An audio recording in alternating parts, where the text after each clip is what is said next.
I am Nova. I am 60 years old now, and today I want to talk to you in a way no one talked to me when I was in my 30s. So if you are listening to this and you are somewhere between 30 and 40, please don't treat this like another motivational video playing in the background, because what I am about to share is not theory. It is the quiet truth I learned only after losing years I can never get back. And before I go any further, let me say this clearly. This story is being shared on the channel, a place where real life is spoken without filters. So if you feel even a small connection to what I'm saying, take a moment right now, like this video, subscribe to the channel, because it helps these stories reach people who truly need them. And now let me take you back to the version of me who was 30, because that woman thought she had time. She thought life would slow down. She thought clarity would arrive on its own. And maybe you think the same way right now, don't you? At 30 you wake up one day and realize you are no longer young enough to be careless and not old enough to be taken seriously. You are stuck in between, quietly tired, quietly confused, quietly carrying expectations that no one taught you how to handle. I remember waking up every morning feeling busy but not fulfilled, productive but not peaceful, surrounded by people yet deeply alone. And the strange part is, nothing looked wrong from the outside. I had responsibilities, routines, plans, and still something felt off. Have you ever felt that way, like your life is moving but you are not really present in it? In your 30s you learn how to survive, but no one teaches you how to live. And that was my first mistake. I thought survival was enough. I thought if I just kept going, things would magically align. I ignored the quiet signals, the small discomforts, the emotional exhaustion, because I believed those were normal parts of adulthood.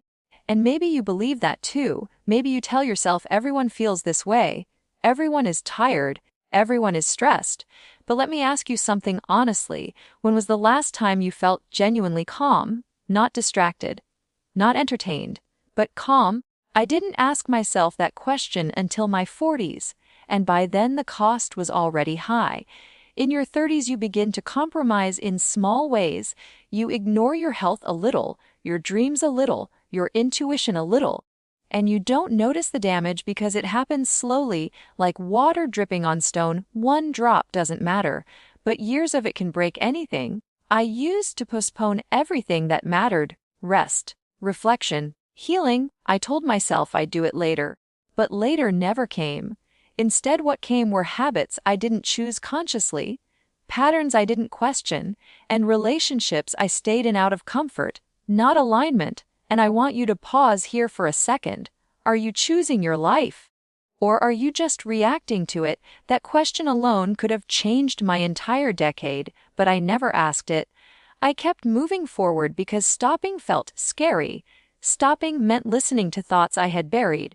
Stopping meant facing the possibility that I was not living the life I truly wanted. And in your 30s, fear wears a very convincing mask. It pretends to be responsibility. It pretends to be logic. It pretends to be realism. And you believe it. I believed it too. I told myself this is just how life is now. But here's the truth no one tells you. The habits you build in your 30s quietly decide the quality of your 50s, and the regrets you ignore in your 30s don't disappear. They mature. They grow heavier. They wait patiently. I remember evenings when I would sit alone and feel an ache I couldn't name. Not sadness, not anger, just a dull sense of being disconnected from myself. And instead of exploring it, I drowned it in noise, work, distractions, because facing it felt uncomfortable. Tell me something. Do you listen to your discomfort, or do you escape it? Because escaping it is easy, but it is also expensive. Emotionally expensive, mentally expensive, spiritually expensive. And you only realize the bill when time has already passed. Another mistake I made was believing I had to have everything figured out. In your 30s there is pressure to look stable, confident, successful, even when you are unsure inside. So you pretend.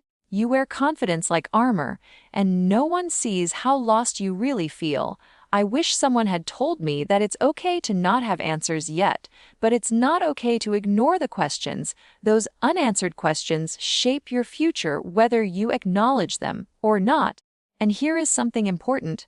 If this story is making you uncomfortable, that's not a bad sign. That means something inside you is listening. Don't scroll away from that feeling. Stay with it.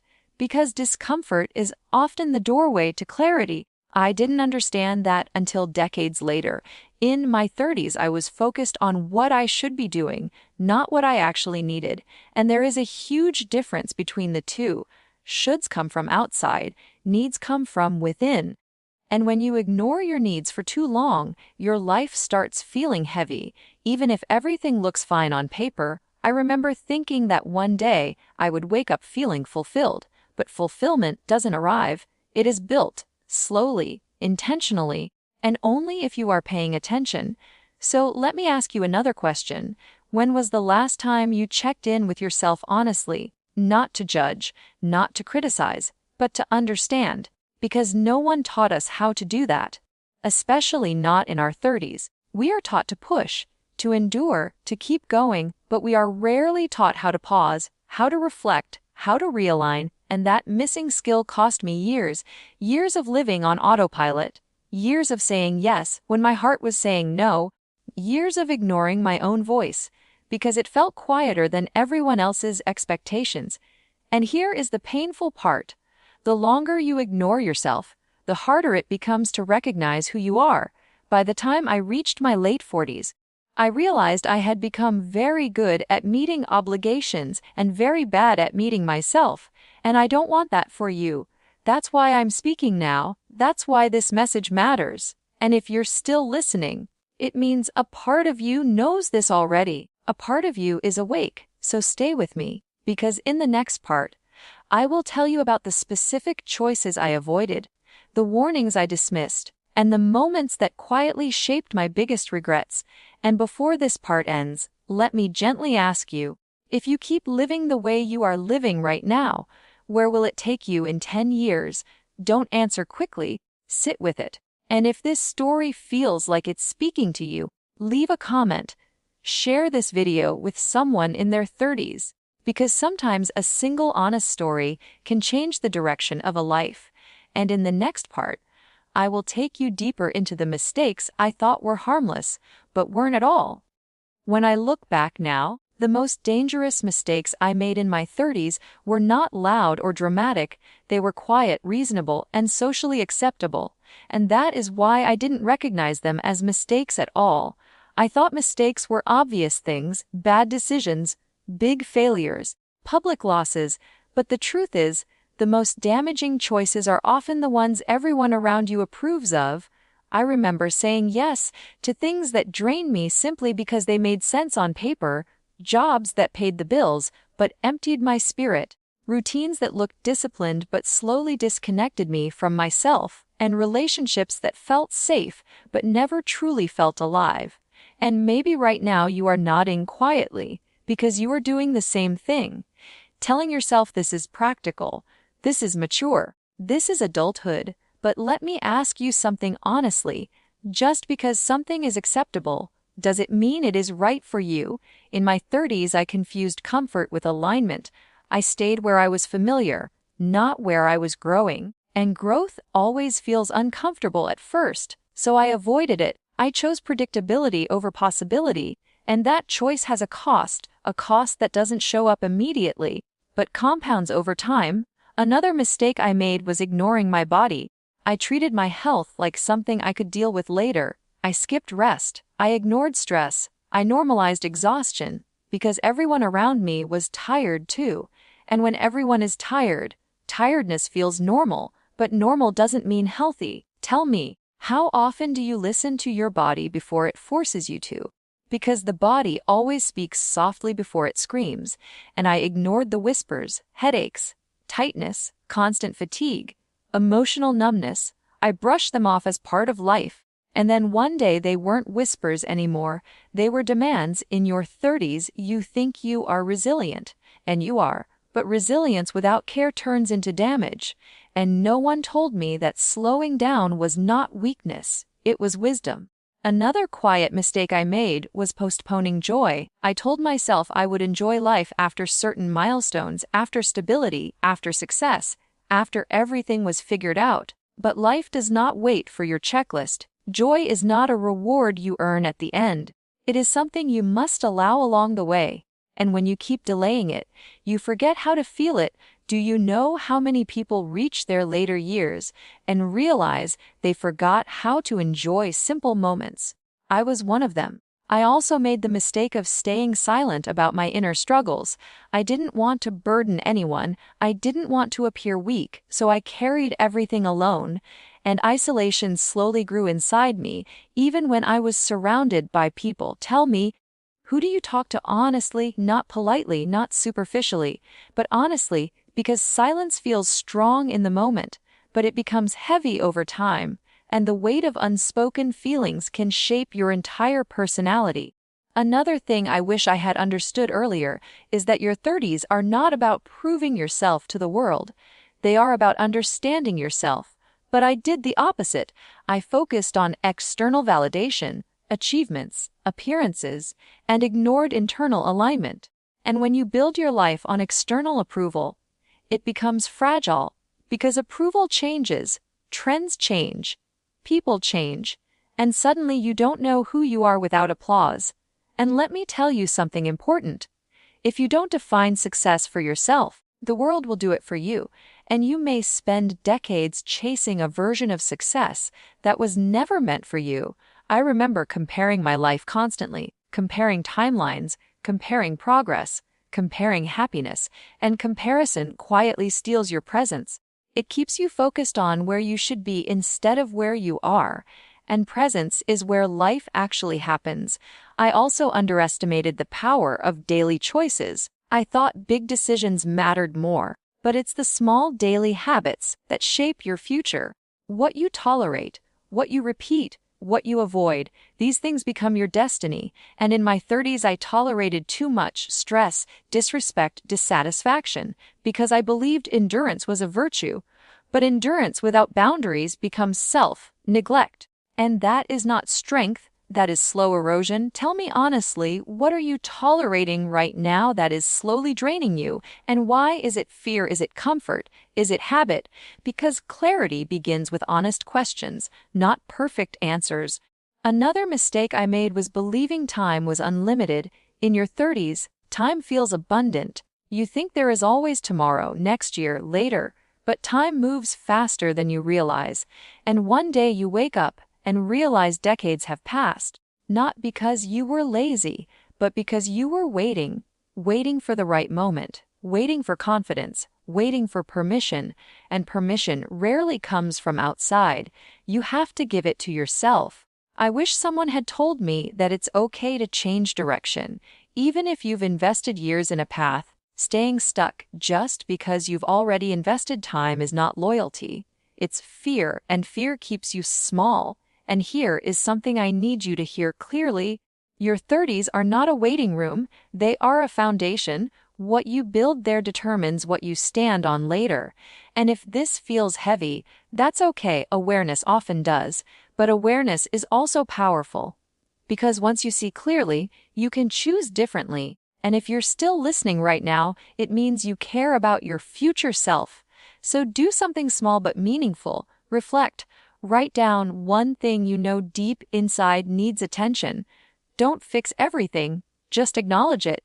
And before this part ends, let me ask you one more question. If your 60-year-old self could speak to you right now, what would she beg you not to ignore? Sit with that question, and in the next part, I will tell you what finally forced me to wake up. The moment I could no longer ignore the consequences of my choices and how that realization changed everything. The moment that finally woke me up did not come with drama or noise. It came quietly on an ordinary evening when I was sitting alone and suddenly realized I felt like a stranger in my own life. Nothing was technically wrong, my routine was stable, my responsibilities were handled, my days were full. Yet something inside me felt painfully empty. And that was when fear finally replaced denial, because emptiness is harder to ignore than pain. Pain at least tells you where you are hurting. But emptiness makes you question who you are becoming. I remember asking myself a question I had avoided for years: when was the last time I felt truly alive? Not productive, not useful, but alive. And I couldn't answer it. That silence scared me more than any failure ever could. In that moment, I understood that all the small compromises I had made in my 30s had accumulated into a life that looked fine from the outside but felt disconnected on the inside. Have you ever reached a point where you realize you've been surviving instead of living? Because that realization is uncomfortable, but it is also a turning point. I started revisiting my past honestly, not to blame myself, but to understand patterns, and what I saw was clear. Every time my intuition whispered, I silenced it with logic. Every time my heart resisted, I convinced it to comply.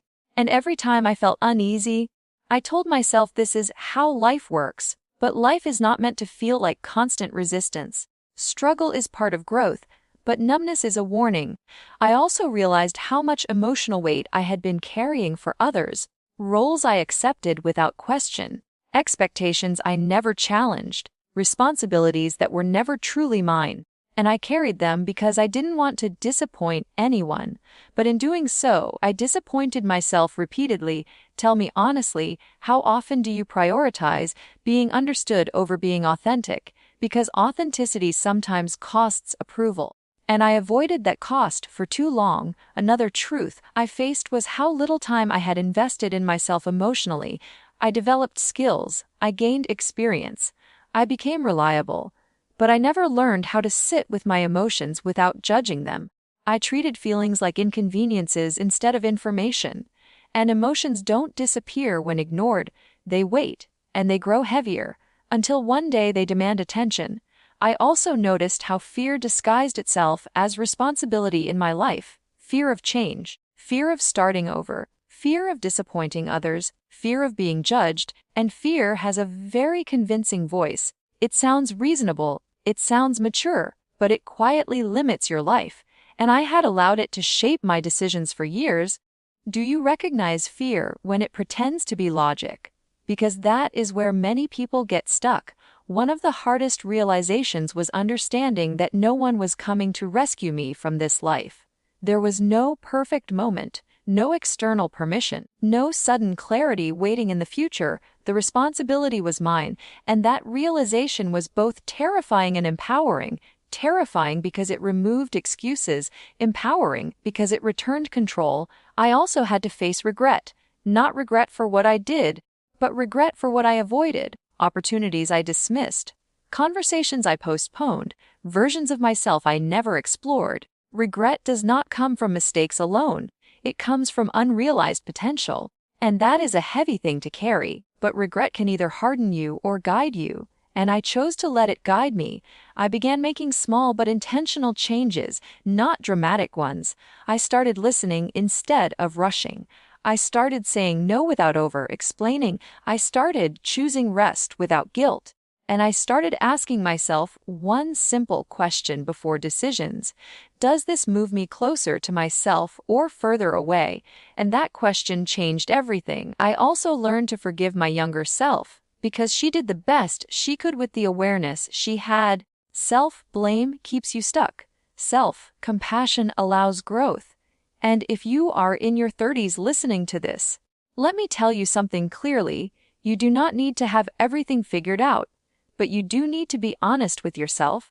Honesty is the beginning of change, not perfection. I stopped chasing timelines and started honoring seasons.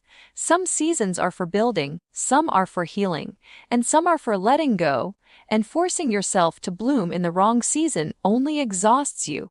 I also redefined success, not as constant achievement, but as alignment, waking up without resentment, moving through the day without emotional heaviness, feeling connected to my own values. That became my new measure. Tell me, how do you define success right now? And who taught you that definition? Because inherited definitions rarely fit perfectly.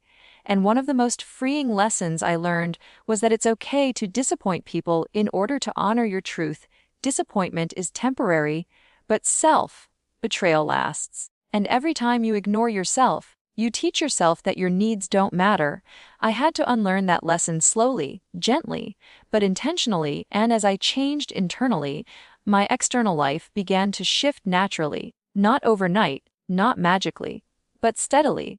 Clarity replaced confusion, energy replaced exhaustion, and presence replaced anxiety.